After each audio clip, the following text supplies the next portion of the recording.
back to Pwn TV. It's your host, MrOvergryph, and I'm going to try to come up with a very short video for the new and improved version 7 of my Mono Blue control for Dragon Ball Super.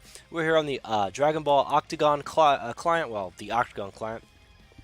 And it hosts games like Dragon Ball, Magic, etc. Not a whole lot of people play it. I wish more people actually knew about this client because it's a fantastic client. But yeah, I'm going to show you guys the version 7 of the deck that I've made adjustments to since I made version 6, and I played version 6 tonight, and I did really well with version 6, but I had a few small weaknesses, but I'm going to try to keep this video as short as possible, so just briefly mentioning my weaknesses. I was weak to mostly just Child's Wish when they had things like, there was one guy that played a Ginyu Force deck, and he would Child's Wish his Ginyu leader guy for his 3-drop yellow Ginyu guy, and this guy would play a bunch, like literally like 10 battle cards from his hand all at once, and this all happened on turn 2 or 3, and there wasn't much I could do to get to the turn 6 that I need to win with my late game Mono Blue control. So what do? Like, you don't play Flying Nimbus because you're playing Mono Blue control, so how do you get past that without splashing yellow? Well, I thought outside of the box, and I decided I would actually splash in. I would cut a couple of my negates out, and I would splash in a few other answers to mostly just Child's Wish decks because they were giving me such a problem. And just Reanimator in general, once you shut down their drop area, you basically kill their deck. So let me actually just show you guys the changes I made to the version 7 so we can keep this short, and then I'll just show you the basic deck after that, and then we'll wrap up the video. So the very first thing I want to show you is the 3 cards that I added to the deck. This is going to be your King Yamas. Basically, there's a yellow version of this that is a Krillin that does the same thing, so if you play yellow you can basically do the same thing, but basically all this is doing is it's like, if it's not doing what the auto effect says, it's going to either be a blue charge or a 5,000 combo for 0, so both of those things are really good in this deck. So in general, it's just a vanilla card. In half of my matchups, it's just a vanilla card that works like vanilla functionality, just like all of the other cards in my deck do. But in the other half of my matches, it's like, oh, you played Child's Wish? Oh, you put only 1 or 2 copies of your win condition in your drop area? Oh, that's your very next turn, your very next play that you have available? Well, it just so happens that I have 2 energy open because I'm playing Starterku. So I'm just gonna play this battle card really quick, and you're just gonna lose those cards. They're gonna get shuffled back into your deck, and then I'm gonna draw a card. What's that? I can draw a card as well. Whereas before these were just Whis' Coercions and Dimension Magics. Now I'm drawing cards and shutting you down. Like, okay, all right. A little bit busted. Calm down, King Yama. Please, calm down. You're too much. You're too much for me right now. So that's one of the big changes we made to the main board. Yes, you heard me. The main board. I'm not sideboarding this shit. I want to steal game 1. If it's trashing game 1, I cut it. And I put better shit in for game 2. And I smash on game 2. That's what I do. That's my strategy. I'm playing Mono Blue control. I'm playing Jack of all Trades deck. I want to have answers to everything. I want to be able to kill everything. I want to win all my game 1s. That's my goal. So I'm playing Starterku, and I'm going to win all my game 1s with the Starterku, and so that requires me to have an answer to Child's Wish. It's that simple. You need an answer to Child's Wish. Boom, got it. Alright, moving forward, a couple of other changes that I made to this deck, very simple. I said in some of my previous versions that I liked the super combo that was 4 or less life to actually draw you a card. Well, turns out that after playtesting both of them, there's no difference between the two. Every situation I'm in with one super combo, I could have just as well used the other one. So since Sparking 5 is never relevant in so much as 4 or less life is also never relevant, in those cases they're the same card, right? In all of my match history, they've always been interchangeable. So I'm just going to run the better one. And honestly, the better one is the one that has 5,000 more power for the same energy cost. It's 2 blue instead of a blue and a colorless, so it gets a 5k power boost. That's just how this game works. Hello, where have you been? Okay, so let's just get a bigger guy. Like, why not? So that's what I did, and I'm going to test it. If I don't like it, I'll change it back. But for now, I'm playing the Sparking 5 Super Combo. It's going to be pretty exciting because all of my opponents that have played the deck before before, they played against the deck before, they know that I play the 4 less life super combo, so they're going to get blindsided by this when they're like, oh, you're at 5, you can't draw a card? Great, I'm going to do this one strat that only works if you don't draw a card. Fuck, you put in Great Saiyaman. God damn it. So that's going to happen. That's going to be very exciting. Okay, so those are the big changes to the deck from version 6. And so if you're not familiar, version 6 is using an Arcane Boo package. We basically run the one-of Ultimate Arcane Boo, and we run some Janembas in there for Agents of Destruction. The Janembas, we run the Lord Slugs, we run a couple Vegetas, and we run all of the Android 13s. And so that's our package. And then 4 of the Bobbities that actually get to cheat all of those guys into play. So really quick, if you're not familiar with them, the 4-drop Janemba becomes a 3-drop colorless Janemba when I have Bobbity out. So for turn 3, I can just do this. When I do it, I have a critical 20k until end of turn, and then I can also untap an energy of my choice at end of turn, whatever I want. I can just untap it because of this auto effect. And then after that, also the activate main, I could either leave it tapped or I could leave it whatever. And if I want to draw a card, I can just do the activate main on it, and then they mill 3 cards. So if they're getting really close to decking out, it's because Janemba's been hitting them all game. So fun fact, you already have other crit dudes that can actually get the job done with criticals. So I think it makes the most sense to always use Janemba, but maybe there's that match where you just can't afford to get rid of Janemba yet. Maybe he's your only Agent of Destruction you're seeing, and so your hand's very control-y, so maybe you keep the Janemba, you don't activate main. But in most cases, I'm activating main, and I'm drawing more cards and making them mill 3, and then eventually I play the 6-drop and then replay all of the Janembas and then mill them for 9 in this case, since I have 3 of them in the deck, and that's pretty much game for them. Honestly, if that all happens, it's pretty much game for them. Other than the Janemba, we have the KO effect on Vegeta, 25,000 or less power, kill it. We have the tap 2 on activate main for Android 13, basically says KO and drop a card. I don't care what the power level is. I don't care what you have in hand. KO a card, drop a card. Oh, it's got barrier? Okay, KO nothing. Drop a card anyway. Don't care. Oh, you have nothing in play? KO nothing again.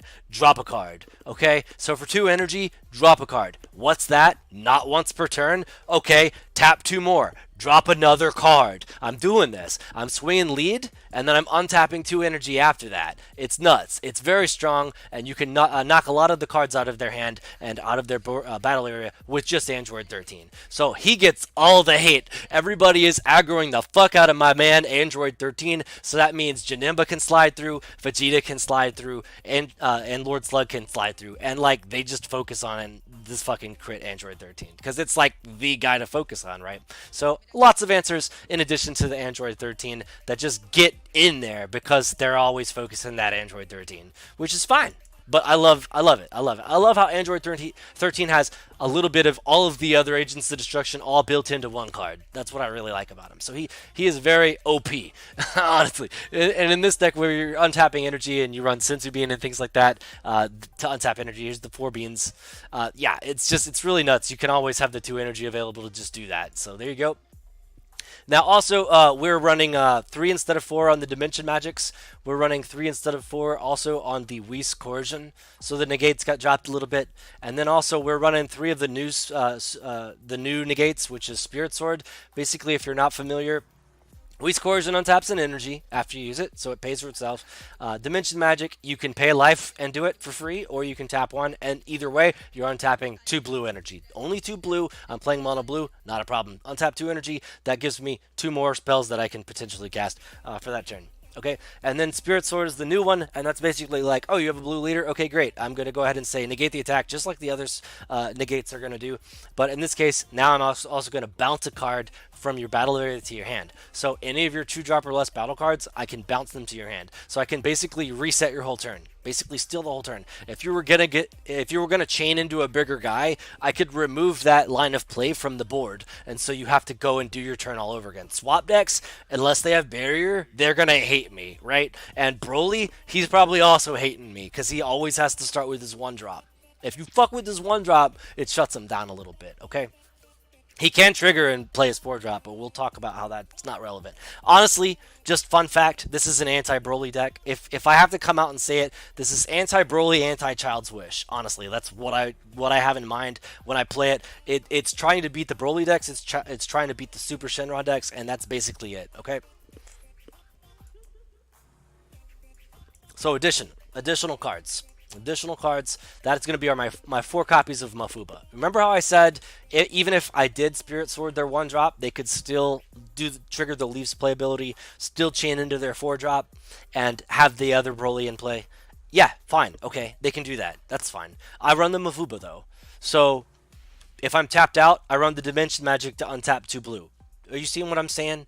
Are you getting the message that I'm throwing your way here? So I have the Mafuba line of play, always. I always have the Mafuba. I'll always have 2 blue open, and if I don't have a Mafuba in hand, I'll still bluff it and keep 2 open. No one will know, because I run 4 copies in the deck. Most people know that I run 2 to 3 in the deck. I bumped it up to 4, boys. I'm ready. I'll charge one, and they'll be like, maybe he's not got the Mafuba because he charged it. Maybe. No, bro. Bro, listen, I got 4. I got 4 bullets in the gun, and they're going to come at your Broly, and your Broly's going to get wrecked. They're going to come at your triple attack ultimate on your fucking miraculous Shenron. They're going to come at you, dude. And it's going to be like, oh, you had triple attack. It's gone. It's fucking gone, bro. It's fucking gone. Mafuba is a great card. It works really good in this deck because I can always untap double blue, basically. So I can always play the Mafuba. Fantastic. Love it. Wouldn't bump that down to 3, I'm pretty sure, at all, ever moving forward. In this mono blue deck, I think it's got to stay as a 4-of. Okay. To wrap up the deck, we have our Self-Awakening mechanic, which is actually going to be 4 cards, one of which is an upgraded version. So we have 3 Awakening Talent Pans, and they're going to just kind of repetitively chip away at our life if we're getting stalled out to forcibly awaken ourselves. And then also, they can deal lethal damage, by the way, because they're 15,000 when they do that. Also, we have the At All Cost Vegeta. If we're at like 5 or 6 life, this is the best turn 5 play, honestly, in the entire game. If you're at 5 or 6 life, like there's no better turn 5 play, because this is just nuts. This is just fucking nuts, okay? So 1 copy of him. I would like to run 2, but I just don't have room, right? Just don't have room in the deck. Very fantastic cards. Okay, and to wrap up everything else, we have our 10Ks. Our 10Ks, look how clean the deck is. We got 4 5Ks there, and then also 4 10Ks here. So very, very clean distribution of cards in this deck list. Also a couple more 5Ks here, but let's just, those were negates, and now they're more 5Ks. So lots more 5Ks in the deck. But let's talk really briefly about this. We have 3 copies of Infernal Villainy. We had to cut one to add some more tech, which was the King Yamas. Like I said, we cut a Infernal down to 3, and we cut a Dimension and a Whis down to 3, and that's what we did for the King Yamas. And basically, the Infernal in general, the Infernal Villainy cell is just another super combo card, but we have to pay 1 energy for it. That's just what it does. Also in this deck, it has a second purpose. You can charge it for green in the event that you lose Bobbity and your green agents are actually no longer colorless. You can actually just charge the green anyway and have the green, possibly the double green to actually play the agents without the Bobbity. But you usually always have the Bobbity anyway. If not, you're comboing this, drawing a card, and it's drawing into a Bobbity. So like, there's just a lot of different ways to use this card. But yeah, I don't necessarily need all 4, so I cut it down to 3. And then the last card is definitely never coming out of the deck. If you are playing a control deck like this that only has like a really, really strong late game, in most cases, this deck is trying to get to turn 6 and win. If you're that kind of a deck, you really need to take advantage of all of your additional surprises you have, so you can blindside the opponent on turns that they're not expecting you to blindside them on. And the best way, hands down, notoriously, is using this card. Not Isekai, this card. I know you're saying, but Isekai's a Child's Wish target. Guys, where do you see Child's Wish in this deck? I don't see it anywhere. You're looking at OG Furthering Destruction Champa. You're looking at the guy that struck fear in the hearts of so many players in set 1. Dude, that's the guy you're looking at right now. OG Champa, okay? Fuck East Kai. Seriously. Like, he does not have the notoriety as this card does. I'm sorry. 1 of Furthering Destruction Champa is gonna fucking wreck it. This double strike is too strong. It's too strong. If this pan comes through and they're at 2 life and they're like, I'm not negating because you have the triple strike Vegeta online. Maybe I'm not negating because you have the triple strike Arcane Boo online. Maybe I'll stay at 2 and keep my negate and not negate. I'm gonna get in there with my 1-drop and I'm gonna swing single strike while you're at 2, boy. And then I'm gonna give it double strike. And you're gonna lose with a negate in your hands. And it's gonna feels bad, man. That's what's gonna happen. So that's why this is in the deck. It's just too strong. Why not? It's like you don't have 8 life anymore. That's what this card is saying, basically. Anyway, that's the deck list. It's basically version 6 with minor tweaks, a version 7 of my mono blue Starterku. Thank you for watching the deck profile to the end, and I'll see you in my next one where we'll show some gameplay in a gauntlet with some Starterku version 7 all up through all these fucking metagame decks. I'm going to try to beat Super Shenron. I'm going to try to beat Broly again, and I'm again like I always beat Broly with this deck, honestly. And I'm going to try some other shit, and I'll post that shit to the channel, and you guys can look forward to that probably next week. I will see you guys later. Have a great weekend. Peace out.